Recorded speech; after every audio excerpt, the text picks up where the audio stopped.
Para kasi meron pang isa. Yung susunod baka mas mahaba. So pagbigyan naman natin yung isa, ano po. Tsaka kinakailangan din namin ng break eh. Okay.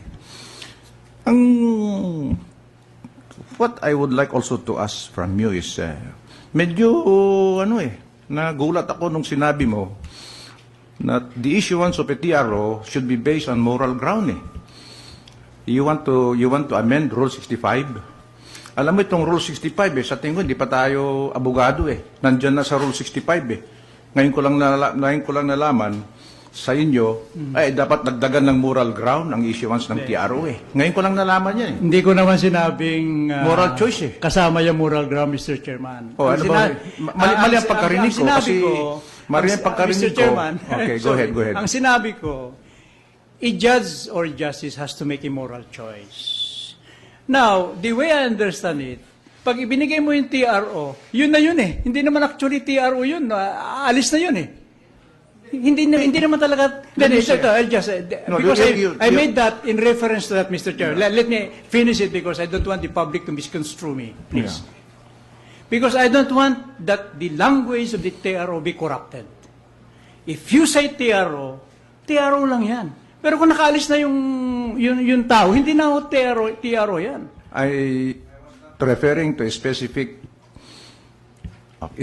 case, ano? I was referring to that specific case, Mr. Chair. So, I'll be honest with you. So, if that is the case, then magiging discretion na ngayon ng husgado, ito, moral choice ko ito eh. Kaya dapat hindi ko i-issue eh. Ganun nangyayari yan. Kasi I'm not referring to a specific case eh. Here comes an applicant for a TRO.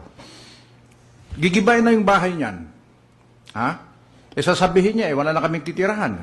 Yung mga naghihirap ng mga kababayan natin, tinatanggal na ng NHA, lahat-lahat. Sabihin na natin, hindi sa kanila yung lupa. Pupunta sila sa husgado ngayon, mag-a-apply ng TRO. Just tanungin ng judge, ano at ang moral choice ko? Ganun ba yun?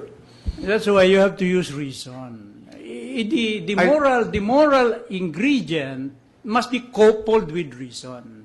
And you have to weigh it. Kaya sabi ko kanina, you have to balance things. Hindi mo pwede yung sunugin, wag sunugin. That is not what I was saying. You have to look into the totality of what I said, Mr. Chairman. So there's no need to amend Rule 65? No, there's no need to amend that. Di agreeable tayo dyan. Wala ho tayong pinag-aawayan dyan. But you are pinag-aawayan. just injecting something which I did not say. But I will ask you again, moral choice is not an element. No, I'm sure. So it's not. tama na. Basta clear tayo dyan. Hindi ho. Kasi mabigat yung moral choice eh. Kawawa naman ng mga judges eh. Kung ang choice na, kasi What I said is that a judge or a justice may always exercise such kind of moral choice. But there must be reason to it. Hindi pwede yung moral choice, nararamdaman mo, mahal ko ito, nararamdaman ko itong Hindi ganun ang huwes, hindi ho nararamdaman eh. I will interrupt you on that. Hindi ko naman sinasabing ganun. Sinasabi ko, you should have some reason. I'm the chair, you have to listen. Meron kaming rules. When the chair is talking, do not disturb him. Please lang. Yeah, but please do No, I allow you to answer already. But please do not put something in my statement. No, I'm just following what your answers are eh. Yeah. Yun lang eh. Kasi mabigat yung sinasabi mo tungkol sa TRO eh. Biro, may hirapan ng judges dyan. So anyway, I'll go to another topic. Yung creation ng Constitutional Court, you agree on that? The Supreme Court cannot do anything. That's legislation. Yes. It's perhaps through a constitutional amendment. Yung establishment of integrity councils, hindi ba? It's judicial region. Are you aware that we have already a resolution approved by the NBank? Well, that's good. It's already being printed. Is it implemented already, Mr. Chairman? Yes, it's already being printed. That's good. It's already for distribution, for your information. Yung merit ranking of MTC, RTC judges, mabigat itong hinihingi mo eh. Bibigyan mo ng rank ng justice ng Court of Appeals. Alam mo kung bibigyan mo ng rank ang MTC, RTC judges, they will ask for benefits equivalent to the benefits being received by the Court of Appeals.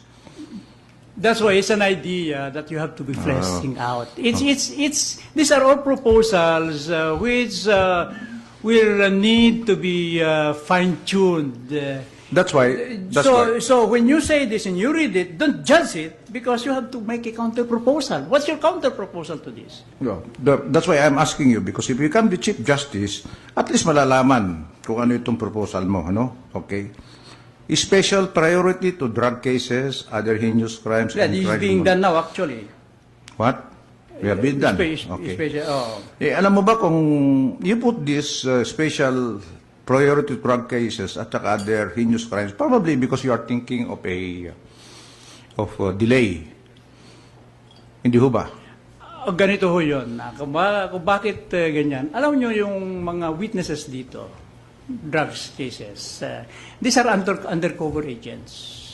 So, pag binistahan na yan, makikilala na yan sa community. But if it will take 1 year or 2 years bago, that guy will be ineffective.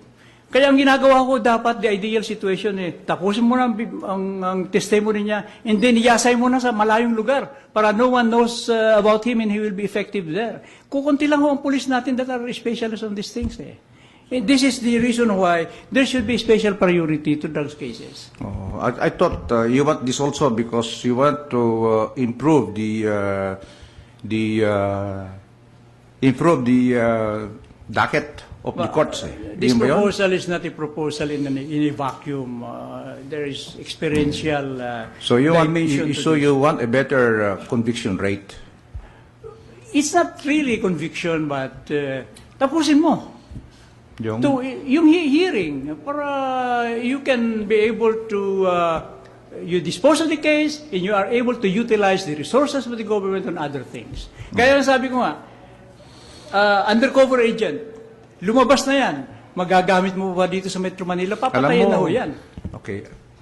Ako naman wala kaming, ang husgado, walang control sa witnesses may control ng witnesses sa prosecution yan at saka mga pulis Kaya tinatanong ko sa iyo, kung ito special priority drug cases, within our means, ano mang kinakailangan natin gawin dito? So I was asking you, i-expedite ba natin? Tinatanong mo, mga witnesses, wala pa kaming control doon Sa ano yan mga pulis yan, saka mga piskal yan Ano, Mr. Chairman, behind this proposal would be the work of the judge. How will you be able to supervise your court?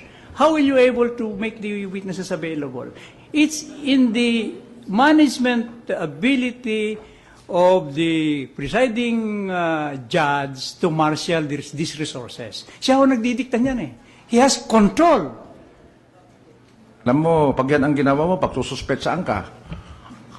Kung ang judge maghahanap ng witnesses, siya ang bahala sa witnesses, pagsususpetsyan ka ng kabila. Tingnan nyo.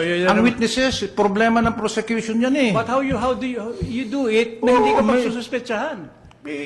The prosecution will ask for a warrant of arrest. That's all the judge can do.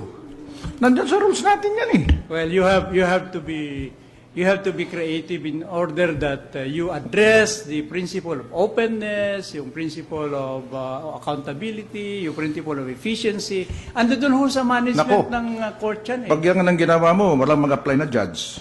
So anyway, I'll go to another one. I'm sure there will be many.